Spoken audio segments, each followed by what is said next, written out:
Video शुरू करने से पहले मेरे चैनल को सब्सक्राइब कर लें और घंटी का बटन दबाकर ऑल नोटिफिकेशंस ऑन कर लें ताकि इस चैनल पर होने वाली लाइव स्ट्रीम्स और वीडियोस आपसे मिस ना हो। मेरे काम और मुझे सपोर्ट करने का बेहतरीन तरीका पेट्रियन है। आप पेट्रियन पर चैनल के मेंबर बन सकते हैं। पेट्रियन का लिंक इस वीडियो की डिस्क्रिप्शन में मौजूद है।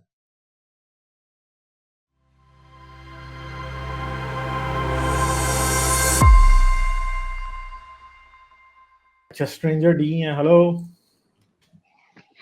हेलो। हाँ जी, क्या हाल है, कैसे हैं आप? हाँ जी, हाँ बढ़िया। आप कैसे हैं? जबरदस्त। अच्छा, हाँ जी, क्या बात करेंगे?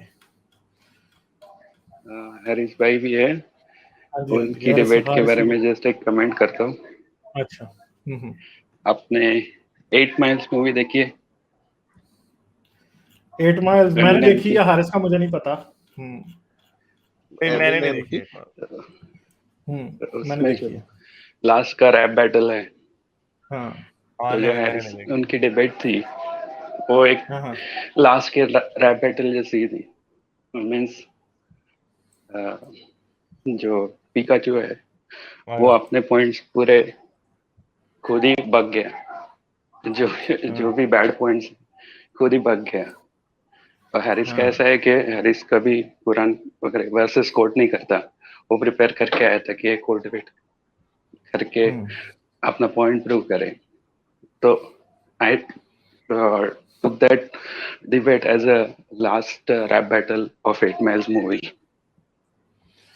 8 माइल्स को काफी अवार्ड्स भी मिले थे और उसकी पर्सनल स्टोरी Yes, और yes. ट्रू स्टोरी थी जिसमें उसने खुद ही एक्ट किया था और काफी अच्छा था वो। बिल्कुल जो आप बात कर रहे हैं कि उसने एंड पे उसे फ्लोर कर देता, तो हारिस ने भी काम उसे फ्लोर तो किया, मगर वो ऐसे ढीठ है कि वो मान नहीं रहे इस बात को। वो उल्टी उल्टी गंगा बहा रहे। मगर ये है कि ये जो डिबेट है ना, ये क्लासिक्स में नोट होगी। ये आप ये बात याद रखेंगे, आज से 10 साल बाद भी लोगों को, 15 साल बाद भी याद होगा वो जी हारिस ने पिकाचू के साथ की थी डिबेट। तो ये आज लिख लें आप। ये आप लिख लें आज।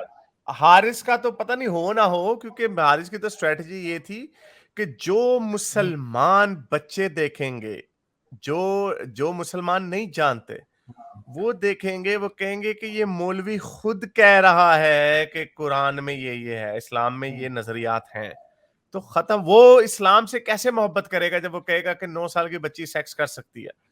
लौंडी बनाने में कोई बुरी बात नहीं है। ह्यूमन इंसानों को हकूक इसलिए नहीं देने चाहिए, औरतों को नीचे लगा के रखो क्योंकि वो फिर बच्चे कम पैदा करेंगी। तो यही बातें जब वो और जगह से सुनेंगे ना, कोई भी बच्चा जब सुनेगा ये कि यार ये इस्लामोफोब्स जिन्हें कहते हैं, जैसे हम लोगों को इस्लामोफोब कहते हैं, ये कि इस्लामोफोब तो भाई इस्लाम के बारे में ये बकवास करते हैं। तो वो जब देखेंगे कि हैं ये तो मुसलमान, इतना बड़ा मुसलमान खुद कह रहा है और उसके नीचे मुसलमान क्या लिख रहे हैं, उसके लाखों चाहने वाले, हजारों चाहने वाले मुसलमान पीछे क्या लिख रहे। यार इनको म्यूट करें, पीछे से शोर बढ़ा रहा है। ये जब वो ये देखेंगे कि कितना और हजारों मुसलमान भी उसकी बात से एग्री कर रहे हैं, तो वो बच्चे जो है ना, वो लोग जो है वो हटेंगे पीछे। तो ये तो गोल्डन चीजें, ये तो हमारे पास हमेशा रहेंगी अब। सर एक इवोल्यूशन पे काइंड ऑफ क्वेश्चन है। जरूर पूछें। You may find it silly, but I have a doubt because I have not read anything about it. आपकी बहुत स्टार्टिंग की स्ट्रीम्स थी जब आप सेपियंस बुक के बारे में बोल रहे थे। उसमें जब भी ह्यूमंस सिविलाइज मीन्स ग्रुप में रहना चालू किए, they started farming and they started collecting food. तब उसके बाद ह्यूमंस का ब्रेन लेवल इंक्रीज हुआ, ऐसे आपने कुछ बोला था। नहीं, तो मैं आपको म्यूट करूंगा क्योंकि आपकी तरफ से शोर आता है, फिर आप अपने आप को हाँ, म्यूट मैं कर करता हूँ। मैं हाँ ठीक है। तो बात ये है कि ये जो ब्रेन की इंक्रीज की बात है ना, वो इससे एग्रीकल्चर से नहीं है रिलेटेड। वो रिलेटेड है मीट से, कुक्ड मीट से। कुक्ड मीट से, क्योंकि कुक्ड मीट जो है वो आपको ज्यादा न्यूट्रिशन, उसके ऊपर आपकी डाइजेस्ट करने पे भी इतनी एनर्जी नहीं लगती। ठीक है। और आपके दिमाग को मेंटेन करने के लिए हाई प्रोटीन चाहिए। आपके जिस्म के 30% रिसोर्सेज जो है ना, वो दिमाग ही यूज करता है। टोटली जितना मेटाबॉलिज्म आपका होता है वो 30% दिमाग यूज करता है। और आज के दौर में जो हम गोश्त खाते हैं ना, कि हम सिर्फ टिश्यू खाते हैं, हम कोई इंटरनल ऑर्गन्स नहीं खाते। पुराने जमाने में ऐसे नहीं होता था। आज भी एस्किमोज जो सबसे कोल्ड एरियाज में रहते हैं, वो पूरा जानवर की हर चीज खाते हैं, वो अंतड़ियां तक खाएंगे, वो हर चीज, कोई एक भी चीज वो नहीं छोड़ते थे। तो हर न्यूट्रिएंट उनको मिलता था, सारे के सारे अमाइनो एसिड्स उनको मिलते थे, सॉल्ट्स तक उनको मिलते थे, सब कुछ उनको मिलता था, वो खाते थे। हारिस, आप कहना चाह रहे हैं कुछ? नहीं, मैं कुछ नहीं, यही बात आपने जो की, और इससे हाँ। न्यूट्रिएंट्स मिलते हैं। और यही वजह है कि सबसे ज्यादा जब आपको और ये हम जो 2-3 दफा दिन में जो मीट भी फूड भी लेते हैं, उसकी सबसे बड़ी वजह भी है कि जब आपको एक दिन खाना, अगर आप एक दिन खाएं, वैसे एक दिन आप खा के you can maintain your life, आप इतना, लेकिन जब आप एक दिन खाना नहीं खाते तो आपको पता है कि आपके सर में सबसे पहले दर्द इसीलिए होती है। सर में, क्योंकि आपका ब्रेन एक कितनी बुरी मशीन है, अच्छी भी है बुरी भी है इस लिहाज से कि इसको एनर्जी बहुत चाहिए। बाकी जितने जानवर होते हैं वो पूरा पूरा हफ्ता नहीं खाते, शेर वगैरह, शेर चीते, ये हफ्ता शिकार करके सोए रहते हैं बाद में। आपको पता है क्रोकोडाइल वगैरह तो साल में 2 या 3 दफा खाते हैं। उनकी ब्रेन तो और इसलिए वो, खैर वो तो कोल्ड ब्लडेड है, वो इसलिए। तो ब्रेन का जो हमारा जो सबसे बड़ा ड्रॉबैक ये है कि इसको मीट की कंजम्पशन से जो रिच मिलता है। अब हाथी, आपको पता है कि पूरा पूरा दिन खाता रहता है, सारा दिन वो बेचारा हाथी खाता रहता है, बिकॉज हाथी का भी ब्रेन बड़ा है, लेकिन उसकी बॉडी भी बड़ी है, लेकिन उसके लिए we have to eat a lot more vegetables. Pound for pound जो होती है, जो आपको न्यूट्रिशंस मिलती है, वो आपको मीट से जो मिलती है वो उधर से नहीं मिल पाती। तो ये और इसका ताल्लुक है कुक्ड मीट खाने से। हमारा ब्रेन बड़ा हुआ, हमारे जॉ, अब कुक्ड मीट खाने से इसका एक और साइड इफेक्ट ये हुआ कि आपको कच्चा गोश्त खाने के लिए आपको ज्यादा जॉ मसल्स की नहीं जरूरत, पका हुआ गोश्त खाने के लिए। तो आपके जॉ मसल्स जो हैं वो छोटे होते गए, जिसकी वजह से आपके खोपड़ी में ज्यादा रूम बनता गया for your brain to get bigger, तो आपका ब्रेन भी बड़ा होता गया। सो ये सारी चीजें साथ साथ हुई हैं, बट नाउ अब इसको लोग अब आगे वीगनिज्म के ऊपर कहीं और ले जाते हैं, that's a different issue. Thank you for clearing this. मेरा पॉइंट ऐसा था कि अगर ह्यूमंस का brain due to food storage intelligence बड़ा है, तो ह्यूमंस के जो पेट्स थे, those pets also had this problem solved, that they didn't have to hunt or they didn't have to care about finding food because humans उनको provide कर रहे थे। बट जो भी पेट्स हैं हमारे, उनमें इंटेलिजेंस नहीं बढ़ा है। नहीं, एक सेकेंड, पेट्स में एक पहली बात ये कि पेट्स आपको कौन सा, और पेट्स को क्या वो हेड स्टार्ट मिला था? क्या पेट्स जो थे वो भी कुक्ड फूड खाने लग गए थे? क्या उनके पास भी एवोल्यूशन, क्या वो भी स्टोन टूल्स बना रहे थे? ये तो कंपैरिजन ही बड़ा गलत है। और जो पेट्स की जो बात है, पेट्स की आपको पता है कि पेट्स में भी बड़े एवोल्यूशनरी चेंजेस आए हैं। आपको पता है कुत्ते जो हैं, कुत्तों की आप ये स्टडी देख लें, और कुत्ते वुल्फ से ही आए और पूरी ब्रीड्स चेंज हो गई, और कुत्तों की फेशियल मैनिपुलेशन है। कुत्ता अपनी शक्लें बनाता है आपके सामने, और इवन लाइक अ बेबी, जो इंसानी बच्चा भी जो होता है वो इंस्टिंक्टिवली कर रहा होता है, लेकिन उन्हें पता चलता है कि इस क्यूट फेस से, मैनिपुलेशन से हमारा जो मास्टर है वो मैनिपुलेट होता है। बच्चा जो हंसता है, it's only human child that laughs, baby जो है, और उसको, बेबी को भी पता है, ये एवोल्यूशनरी ट्रेट है कि बेबी के मुस्कुराने की वजह भी एक उसको रिवॉर्ड मिलता है, उसको प्यार मिलता है माँ बाप से, और लॉलीज मिलती है या ज्यादा खाने को मिलता है।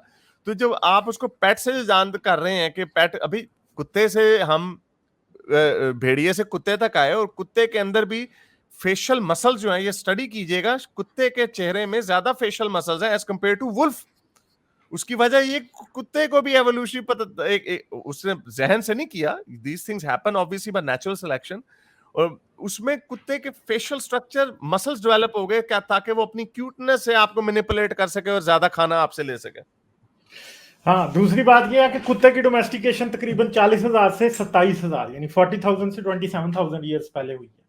ठीक है, तो इंसान की जो ब्रेन की एवोल्यूशन, यानी इंसान 2 लाख पहले ही होमोसेपियन थे हमारे जैसे, तो इसलिए कुत्ते को भी उतना टाइम नहीं हुआ। मगर एक मैं आपको बात बता सकता हूँ, अगर 1 लाख साल कुत्ते इंसानों के साथ रहें, तो हो सकता है आपको बोलने वाले कुत्ते भी मिल रहे हैं जो कि अच्छी खासी बातें कर सकते हैं। ठीक है, क्योंकि हम उन्हें अभी जो सेलेक्टिव ब्रीडिंग है उनकी हम कर रहे हैं ना इस टाइम, लैब्राडोर कुत्ते इतने इंटेलिजेंट है कि चिंपैंजियों को भी मात दे देते हैं। जर्मन शेफर्ड और लैब्राडोर हाईली इंटेलिजेंट कुत्ते हैं, बहुत ही इंटेलिजेंट। वो वर्ड्स को भी समझते हैं, वो सिचुएशन को एनालाइज कर सकते हैं।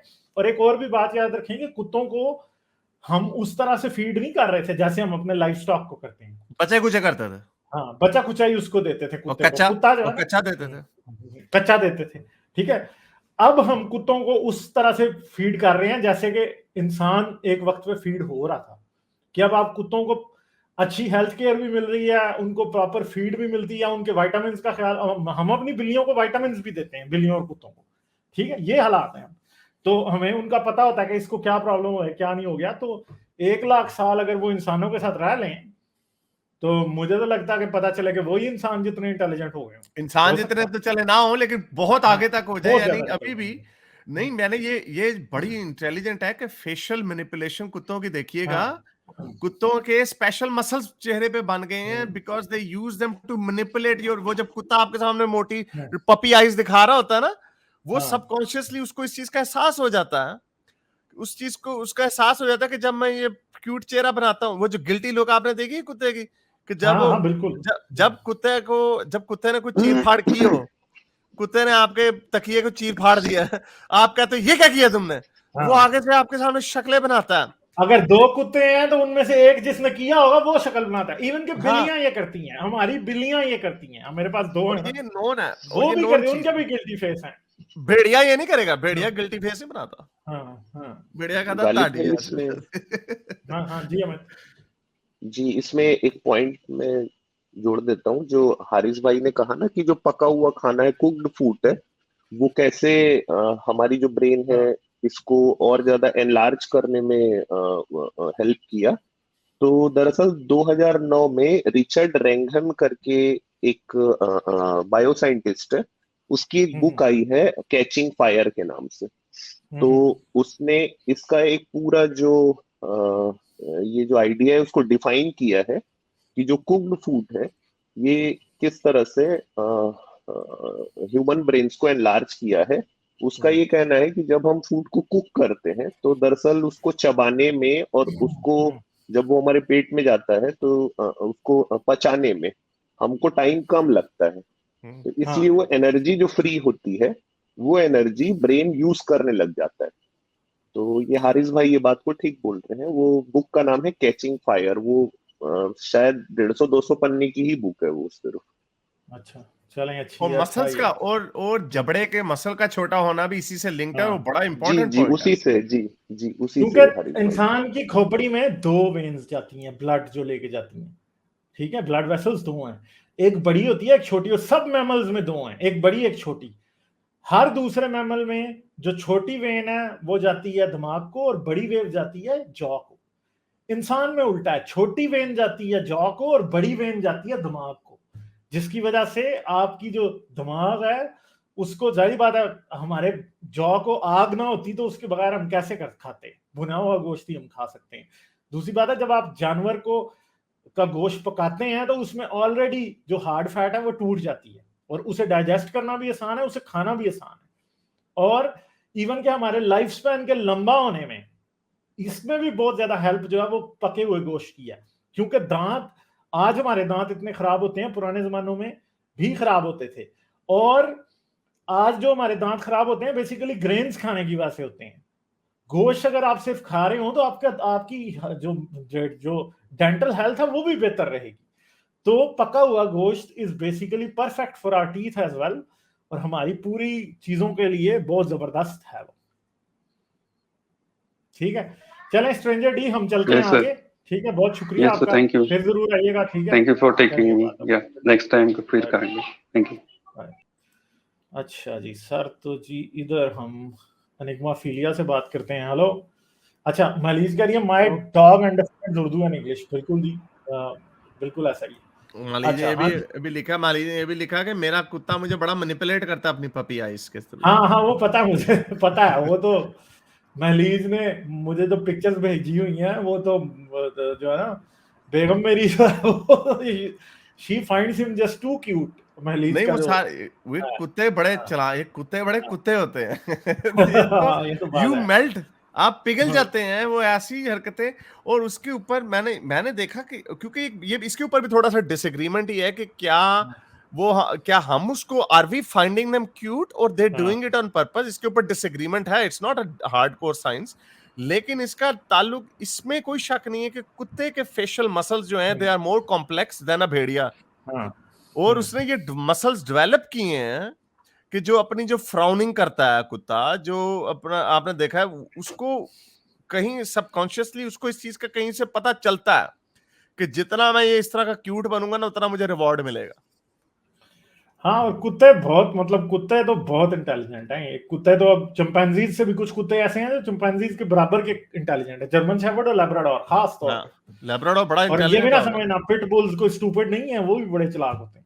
जाने से पहले मेरे चैनल को सब्सक्राइब कर लें और घंटी का बटन दबाकर ऑल नोटिफिकेशंस ऑन कर लें, ताकि इस चैनल पर होने वाली लाइव स्ट्रीम्स और वीडियोस आपसे मिस ना हो। मेरे काम और मुझे सपोर्ट करने का बेहतरीन तरीका पेट्रियन है। आप पेट्रियन पर चैनल के मेंबर बन सकते हैं। पेट्रियन का लिंक इस वीडियो की डिस्क्रिप्शन में मौजूद है।